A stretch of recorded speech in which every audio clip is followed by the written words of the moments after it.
इस वक्त की बड़ी खबर आपको बता दें कर्णप्रयाग से, जहां पर भारी बारिश के बाद स्थितियां बद से बदतर पूरे उत्तराखंड में होती जा रही है। कर्णप्रयाग से खबर सामने आ रही है, जहां पर बोल्डर गिरने की खबर फिलहाल सामने आ रही है।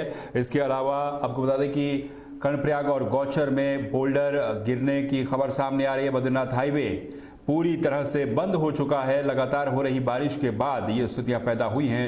यात्रियों की आवाजाही पूरी तरह से ठप हो गई है। भारी बारिश के कारण पहाड़ों से लगातार मलबा गिर रहा है। श्रीनगर में अलकनंदा नदी का जलस्तर भी तेजी के साथ बढ़ा है। तो ये बड़ी खबर और बड़ा अपडेट आपको बता रहे हैं कर्णप्रयाग से, जहां पर बोल्डर गिरने से जो बद्रीनाथ राष्ट्रीय राजमार्ग है वो बाधित हो गया है। लगातार देर रात से तेज बारिश का दौर उत्तराखंड के कई जिलों में जारी है और लगातार हो रही बारिश के बाद जो स्थितियां हैं वो कई जगहों पर बेकाबू होती हुई नजर आ रही है, क्योंकि जो बोल्डर गिरे हैं उनसे यातायात पूरी तरह से बाधित हो रहा है। तो बद्रीनाथ राष्ट्रीय राजमार्ग की खबर आपको बता रहे हैं, जहां पर भारी बारिश के बाद जो बोल्डर गिरे हैं उनसे राष्ट्रीय राजमार्ग बाधित हुआ है। यात्रियों की आवाजाही में काफी दिक्कतें हो रही हैं और आवाजाही एक तरीके से ठप हो चुकी है। देर रात से लगातार तेज बारिश चमोली समेत उत्तराखंड के कई जिलों में जारी है और लगातार हो रही इस बारिश ने जनजीवन को पूरी तरह से अस्त व्यस्त कर दिया है, प्रभावित कर दिया है। और चमोली की अगर हम बात करें तो पिछले कुछ दिनों में भी लगातार बारिश के चलते वहां पर आपदा जैसी स्थितियां कई जगहों पर बनी थी। एक बार फिर से आज तेज बारिश के बाद भूस्खलन कुछ जगहों पर देखने को मिला है, जिसमें जो बद्रीनाथ राष्ट्रीय राजमार्ग है वहां पर तेज बारिश के बाद बोल्डर गिरने से यातायात एक तरह से बाधित हो चुका है। श्रीनगर की बात करें तो अलकनंदा नदी का जलस्तर तेजी के साथ बढ़ रहा है। जलस्तर चेतावनी स्तर के पार पहुंच चुका है। प्रशासन ने यहां पर सभी को अलर्ट जारी करके सतर्कता बरतने के निर्देश दिए हैं। मौसम विभाग ने अगले 24 घंटे तक भारी बारिश की चेतावनी जारी की है। प्रशासन ने यात्रा न करने की सलाह फिलहाल दी है और अलर्ट जारी करके सभी को सतर्क रहने के निर्देश प्रशासन की तरफ से दिए गए हैं।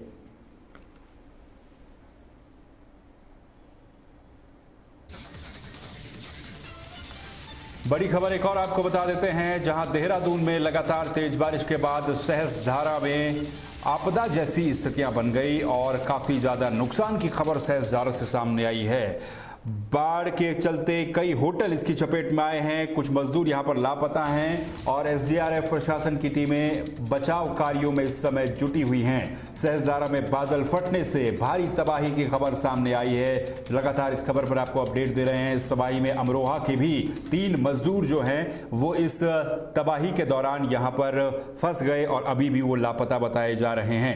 अमरोहा के मजदूर थे जो सहस्त्रधारा में मजदूरी का काम किया करते थे और जो बारिश के चलते जो तबाही जैसी स्थितियां वहां पर बनी है उसमें ये तीनों मजदूर फिलहाल गायब बताए जा रहे हैं। तीनों मजदूर गंगा में बजरी निकालने का काम किया करते थे।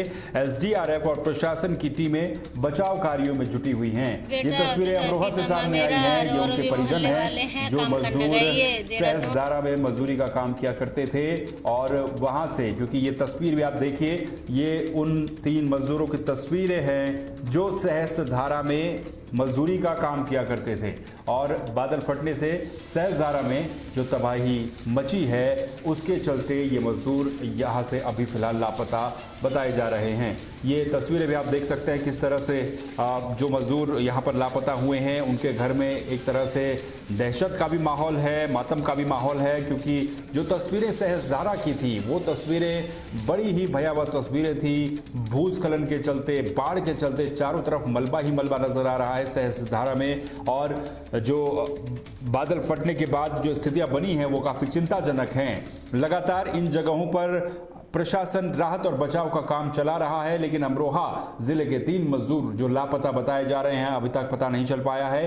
हालांकि राहत बचाव का काम चल रहा है। आपको बयान सुनाते हैं, क्या बयान सामने आ रहे हैं। बेटा पिता माँ मेरा और भी मोहल्ले वाले हैं, काम करने गए ये देहरादून रक्षाबंधन के 2 दिन बाद में। अच्छा। वहाँ पे नदी आएगी, नदी में बह गए, इन्हें लापता हैं। तो क्या काम करते थे वहाँ? ये पत्थर भरे के रहे बेटा, बजरपुर छाने के रहे। अच्छा, कितने लोग गए थे? ये 12 जने गए यहाँ से रक्षाबंधन के बाद में। अच्छा, तो आपको सूचना कब मिली? सवेरे मिली बेटा 5 बजे, 5:30 बजे। अच्छा, तो कितने लड़के लापता हैं? ये 4 हैं बेटा, 4 का पता न चल रहा। आपके लड़के का नाम क्या है? प्रीतम नाम है बेटा मेरे लड़के का। अच्छा।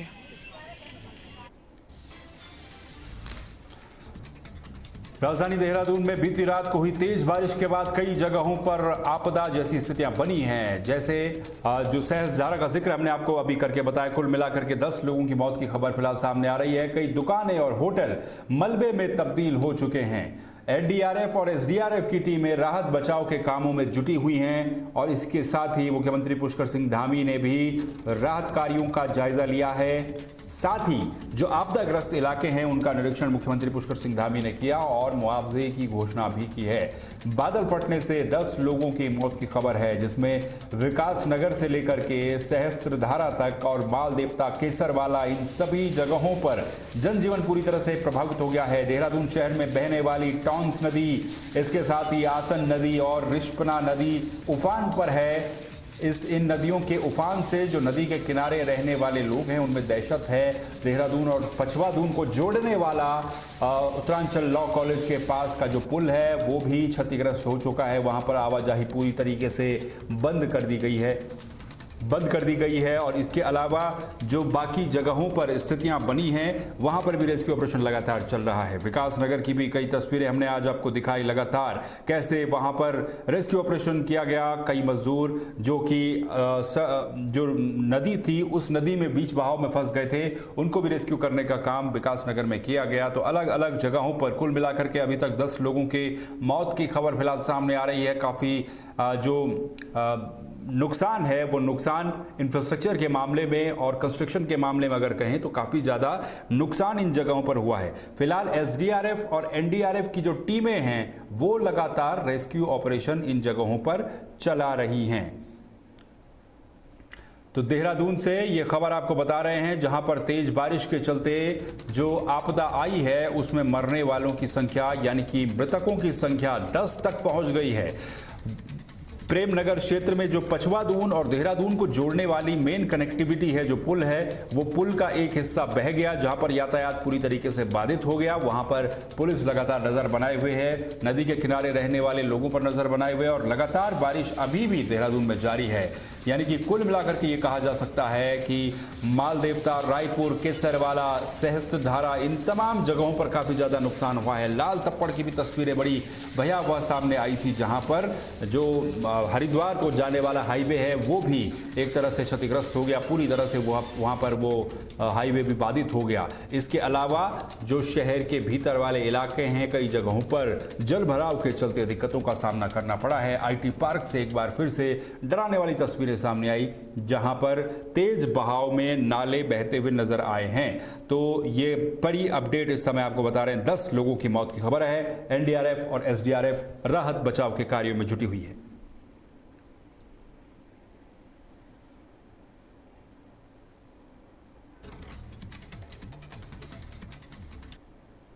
वहीं देहरादून में भारी बारिश के चलते लाल तप्पड़ के पास भी काफ़ी ज़्यादा मलबा आया है। यहाँ पर भी भारी बारिश के बाद हालात जो हैं वो ख़राब हो चुके हैं और हाईवे का एक हिस्सा जो है वो पूरी तरीके से वॉश आउट हो चुका है।